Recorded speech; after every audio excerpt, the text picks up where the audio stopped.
ఓం శ్రీ గణేశాయ నమః. గురు బ్రహ్మ గురు విష్ణు గురుర్దేవో మహేశ్వర గురు సాక్షాత్ పరబ్రహ్మ తస్మై శ్రీ గురవే నమః. నవ్వు గురించి తెలుసుకుందాం. భరతుడు నాట్యశాస్త్రంలో 9 రసాలని పేర్కొన్నాడు. ప్రధానంగా శృంగారం రసం, హాస్యం 2వ స్థానాన్ని ఆక్రమించింది. శృంగార హాస్య కరుణ రౌద్ర వీర భయానక బీభత్స అద్భుత శాంతే రసహ అన్నారు. హాస్యానికి 2వ స్థానం లభించింది. నవ్వు అనేది ప్రతి జీవి జీవితంలో ప్రధానమైన చర్య. నవ్వటం ఒక యోగం, నవ్వించటం ఒక భోగం, నవ్వకపోవడం ఒక రోగం అని తాత్వికుల అభిప్రాయం. భగవంతుని సృష్టిలో నవ్వగల ప్రాణి మనిషి ఒక్కడే. నవ్వే మనిషికి ఒక వరం. మందులతో పని లేకుండా సర్వరోగ నివారణ నవ్వు. నవ్వు ఒక దివ్య ఔషధం. మనసులోని బాధలన్నీ కూడా నవ్వుతో మాయమైపోతాయి. మరే ఇతర ప్రాణి నవ్వలేదు. అయితే వాటి చర్య ప్రతిచర్యలను బట్టి అవి నవ్వుతాయని మనం భ్రమపడుతూ ఉంటాం. ఎందుకంటే వాటి భావావేశాలకి అనుగుణంగా అవి చేసే పనులు, కేకలను బట్టి మనం ఆ విధంగా భావిస్తూ ఉంటాం.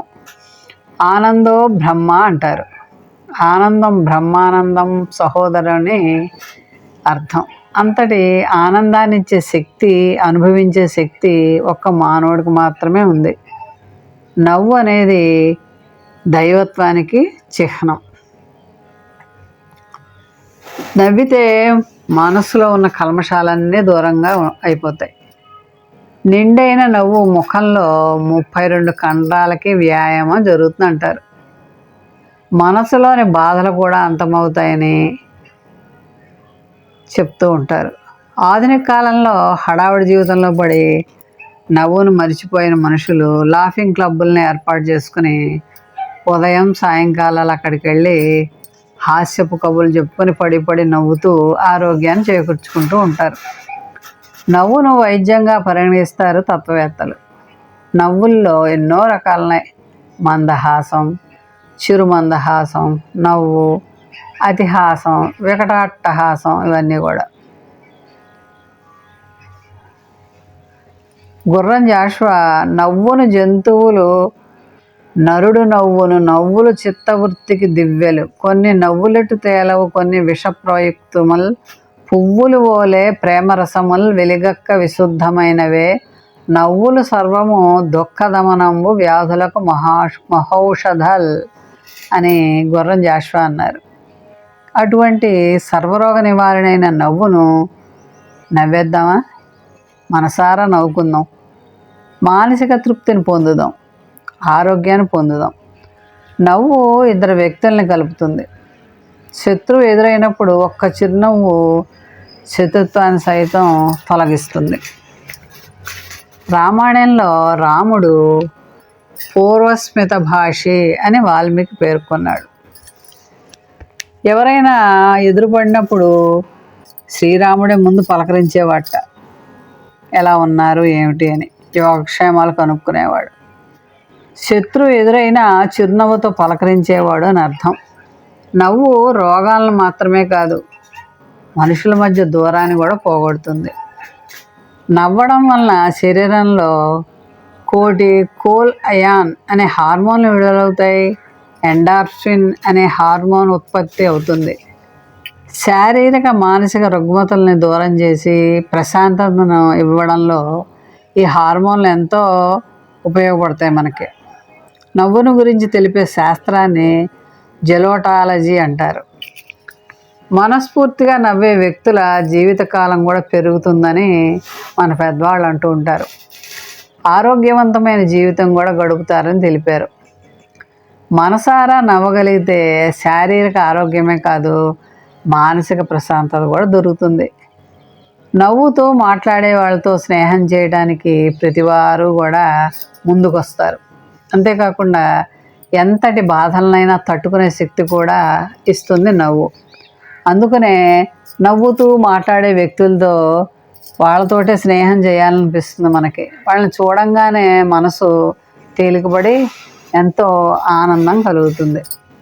మనసారా నవ్వితే కోపం కూడా దూరం అవుతుంది. నవ్వు కూడా సందర్భాన్ని బట్టి మారుతుంది. ద్రౌపది నవ్వు కురుక్షేత్ర సంగ్రామానికి హేతువైంది. లక్ష్మణుని నవ్వు గురించి జానపదులు ఎన్నో రకాలుగా వర్ణించి పాటల రూపంలో పాడుకున్నారు. లక్ష్మణ్ నవ్వు కొలువులో కలకలం రేపింది. ద్రౌపది నవ్వు కురుక్షేత్ర సంగ్రామానికి హేతువైంది. మధురవాణి నవ్వు కన్యాశుల్కానికి ఊపిరైంది. ఇలా మహాకవులు నవ్వు గురించి అనేక విధాల వర్ణించారు. నవ్వు 4 విధాలా చేయుటని, నవ్విన నాపచనే పండుతుందని, నవ్విపోదురుగాక నాకేటి సిగ్గు అని మొదలైన సామెతలు నవ్వుల గురించి వచ్చాయి. తిక్కన మహాకవి మహాభారతంలో నవ్వు 32 రకాలని చెప్పారు. కానీ నేటి యాంత్రిక యుగంలో యాంత్రిక జీవితంలో మనిషి నవ్వడమే మర్చిపోయాడు. నేటి విద్యార్థులకు చదువులు, మార్కులు, ర్యాంకులతో నైరాశ్యం, ఉద్యోగస్తులకు ప్రధానంగా ఈ అంతర్జాలంలో ఇంటి నుంచి పనిచేస్తూ తోటివారితో స్నేహితులతో కలిసి సమయం లేకపోవడం, ఇలా ఒంటరితనంతో వారిలో మానసిక ఒత్తిడి పెరిగిపోతుంది. దాంతో యువత అధిక సంఖ్యలో డిప్రెషన్కి లోనవుతున్నారు, కుంగుబాటుకు లోనవుతున్నారు. యువత మానసికంగా ఆనందంగా ఉన్నప్పుడే దేశ భవిష్యత్తు బాగుంటుంది. నవ్వుతూ ఉన్న మనిషి మాత్రమే 10గురికి సహాయం చేయగలడు. అందుకనే ఒక కవి అన్నాడు, నవ్వుతూ బతకాలిరా తమ్ముడు, నవ్వుతూ ఉండాలిరా అని. అప్పుడే తనలోని బాధల్ని మర్చిపోగలుగుతాడు. నలుగురు ఒక చోట కలిసినప్పుడు మాత్రమే నవ్వుతూ ఆనందంగా ఉండగలుగుతాం. నవ్వుతూ హాయిగా ఉండొచ్చు. ముళ్ళపూడి వెంకటరమణ, జంజాల వంటి కవులు హాస్యాన్ని ప్రధానంగా తీసుకుని ఎన్నో నవ్వగలిగే చిత్రాల్ని సృష్టించి హాస్య బ్రహ్మలయ్యారు. నేడు జోక్స్ పేరుతో హాస్యాన్ని అందించే ఎన్నో రకాల పుస్తకాలు దొరుకుతున్నాయి.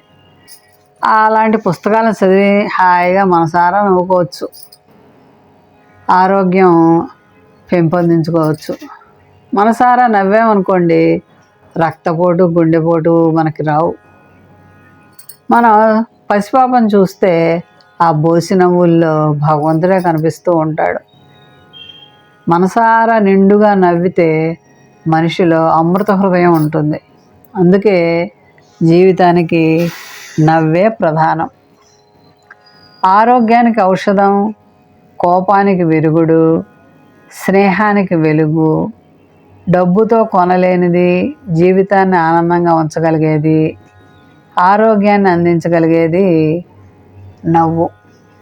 కాబట్టి ప్రతిరోజు నవ్వుతూ, నవ్విస్తూ హాయిగా జీవితాన్ని గడుపుదాం. మోహన్వాణి ఛానల్ వారికి ధన్యవాదాలు. వినండి, వినిపించండి, వింటూనే ఉండండి. మన కార్యక్రమాలు నచ్చితే ఒక లైక్ చేయండి, మాకు ఎంతో ఎంకరేజ్మెంట్గా ఉంటుంది. అలాగే కామెంట్ చేయండి. కామెంట్ చేస్తే మేము మంచి క్వాలిటీ కంటెంట్ అందించడానికి దోహదపడుతుంది. ఆడియోస్ని షేర్ చేయండి. ఆడియోని షేర్ చేస్తే మన ఛానల్ అభివృద్ధి చెందడానికి ఉపయోగపడుతుంది. ఇంతవరకు మన కార్యక్రమాన్ని చూస్తూ ఎంజాయ్ చేస్తున్నట్లయితే, ఒకవేళ సబ్స్క్రిప్షన్ కనుక చేయలేకపోతే ఇప్పుడే ఈ క్షణమే సబ్స్క్రైబ్ చేసుకుని ఆ పక్క నుండి బెల్ బటన్ మోగించండి. వినండి, వినిపించండి, వింటూనే ఉండండి. మోహన్వాణి తెలుగు పోడ్కాస్ట్.